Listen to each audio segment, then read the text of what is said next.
Breaking news ದೇಶದಾದ್ಯಂತ LPG gas ಸಿಲಿಂಡರ್ಗಾಗಿ LPG ಗ್ರಾಹಕರು ಪರದಾಡುತ್ತಿದ್ದು, ಕೆಲ ಗ್ರಾಹಕರು ಗ್ಯಾಸ್ ಖಾಲಿ ಆಗದೇ ಇದ್ರೂ ಕೂಡ ಅಡ್ವಾನ್ಸ್ ಆಗಿ ಬುಕಿಂಗ್ ಮಾಡ್ತಿದ್ದಾರೆ. ಹಾಗಾಗಿ ಇದೀಗ ಕೇಂದ್ರ ಸರ್ಕಾರದಿಂದ ಗ್ಯಾಸ್ ಸಿಲಿಂಡರ್ ಬುಕಿಂಗ್ ನ ಹೊಸ ಮಾರ್ಗಸೂಚಿ ಪ್ರಕಟಣೆ ಮಾಡಲಾಗಿದೆ.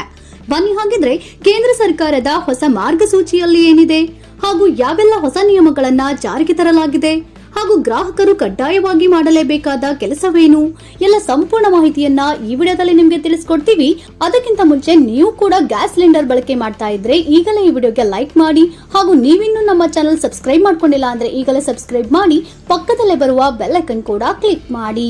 ಹೌದು, ದೇಶದಾದ್ಯಂತ ಎಲ್ಪಿಜಿ ಸಿಲಿಂಡರ್ ಬಳಕೆದಾರರಿಗೆ ಕೇಂದ್ರ ಸರ್ಕಾರ ಮತ್ತು ತೈಲ ಕಂಪನಿಗಳು ಹೊಸ ಮಾರ್ಗಸೂಚಿಗಳನ್ನ ಬಿಡುಗಡೆ ಮಾಡಿವೆ. ಗ್ಯಾಸ್ ಸಿಲಿಂಡರ್ಗಳ ಕಾಳಸಂತೆ ತಡೆಗಟ್ಟಲು ಮತ್ತು ಪಾರದರ್ಶಕತೆ ತರಲು ಈ ಕ್ರಮ ಕೈಗೊಳ್ಳಲಾಗಿದೆ. ಇಂಡಿಯನ್ ಗ್ಯಾಸ್, ಭಾರತ್ ಗ್ಯಾಸ್ ಮತ್ತು ಎಚ್ಪಿ ಗ್ಯಾಸ್ ಸೇರಿದಂತೆ ಎಲ್ಲಾ ಕಂಪನಿಗಳ ಗ್ರಾಹಕರಿಗೆ ಈ ನಿಯಮಗಳು ಅನ್ವಯವಾಗಲಿವೆ. ಇನ್ನು ಕೇಂದ್ರ ಸರ್ಕಾರದ ಹೊಸ ಮಾರ್ಗಸೂಚಿಯಲ್ಲಿ ಯಾವೆಲ್ಲ ಅಂಶಗಳಿವೆ ಅಂತ ನೋಡೋದಾದ್ರೆ, ಮೊದಲನೇದಾಗಿ ಈ ಕೆವೈಸಿ ಕಡ್ಡಾಯಗೊಳಿಸಿದೆ.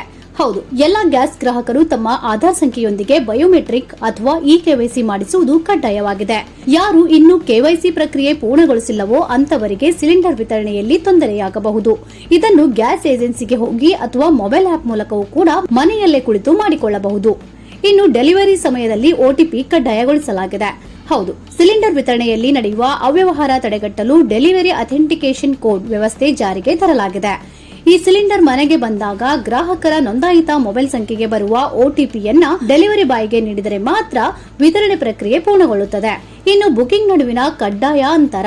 ಹೌದು, ಹೊಸ ನಿಯಮದ ಪ್ರಕಾರ ನಗರ ಪ್ರದೇಶದ ಗ್ರಾಹಕರು ಒಂದು ಸಿಲಿಂಡರ್ ಪಡೆದ ನಂತರ ಮುಂದಿನ ಬುಕಿಂಗ್ ಮಾಡಲು ಕನಿಷ್ಠ 25 ದಿನಗಳ ಕಾಲ ಕಾಯಬೇಕಾಗುತ್ತೆ. ಇನ್ನು ಗ್ರಾಮೀಣ ಭಾಗದ ಜನರಿಗೆ ಈ ಅಂತರವನ್ನ 45 ದಿನಗಳಿಗೆ ನಿಗದಿಪಡಿಸಲಾಗಿದೆ. ಈ ಮೊದಲು ಇದು 21 ದಿನಗಳಾಗಿತ್ತು. ಇನ್ನು ವಾರ್ಷಿಕ ಸಿಲಿಂಡರ್ ಮಿತಿ. ಹೌದು, ಒಬ್ಬ ಗ್ರಾಹಕರು ವರ್ಷಕ್ಕೆ ಗರಿಷ್ಠ 15 ಸಿಲಿಂಡರ್ಗಳನ್ನ ಮಾತ್ರ ಪಡೆಯಲು ಅವಕಾಶವಿದೆ. ಇದರಲ್ಲಿ 12 ಸಿಲಿಂಡರ್ಗಳಿಗೆ ಮಾತ್ರ ಸಬ್ಸಿಡಿ ದೊರೆಯಲಿದ್ದು, ಉಳಿದ 3 ಸಿಲಿಂಡರ್ಗಳನ್ನ ಮಾರುಕಟ್ಟೆ ದರದಲ್ಲಿ ಖರೀದಿಸಬೇಕಾಗುತ್ತೆ.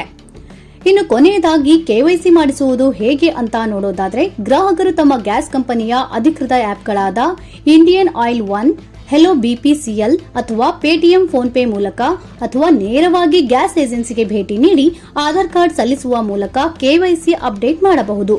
ಇನ್ನು ಮುಖ್ಯವಾಗಿ ಗಮನಿಸಬೇಕಾದ ವಿಷಯ ಏನಪ್ಪಾ ಅಂದ್ರೆ, ಈ ನಿಯಮಗಳು ಗ್ಯಾಸ್ ಸಿಲಿಂಡರ್ಗಳ ದುರುಪಯೋಗ ತಡೆಯಲು ಜಾರಿಗೆ ಬಂದಿದ್ದು, ಸಕಾಲದಲ್ಲಿ ಕೆವೈಸಿ ಅಪ್ಡೇಟ್ ಮಾಡಿಕೊಳ್ಳುವಂತೆ ಗ್ರಾಹಕರಿಗೆ ಸೂಚಿಸಲಾಗಿದೆ. ನೋಡಿದ್ರಲ್ಲ, ಕೇಂದ್ರ ಸರ್ಕಾರದ ಹೊಸ ಮಾರ್ಗಸೂಚಿಯಿಂದ ಕಾಳಸಂತೆಯಲ್ಲಿ ಎಲ್ಪಿಜಿ ಗ್ಯಾಸ್ ಮಾರಾಟವಾಗುವುದನ್ನ ತಡೆಗಟ್ಟಲು ಈ ನಿಯಮವನ್ನ ಜಾರಿಗೆ ತಂದಿದ್ದು, ಈ ನಿಯಮಗಳ ಬಗ್ಗೆ ನಿಮ್ಮ ಅನಿಸಿಕೆ ಅಭಿಪ್ರಾಯವನ್ನ ಮರೆಯದೆ ನಮ್ಮ ಕಮೆಂಟ್ ಬಾಕ್ಸ್ ನಲ್ಲಿ ಕಮೆಂಟ್ ಮಾಡಿ ಹಾಗೂ ಈಗಲೇ ಈ ವಿಡಿಯೋನ ನಿಮ್ಮ ಸ್ನೇಹಿತರಿಗೆ ಹಾಗೂ ಸಂಬಂಧಿಕರಿಗೆ ಶೇರ್ ಮಾಡುವ ಮೂಲಕ ಅವರಿಗೂ ಈ ಮಾಹಿತಿಯನ್ನು ತಲುಪಿಸಿ.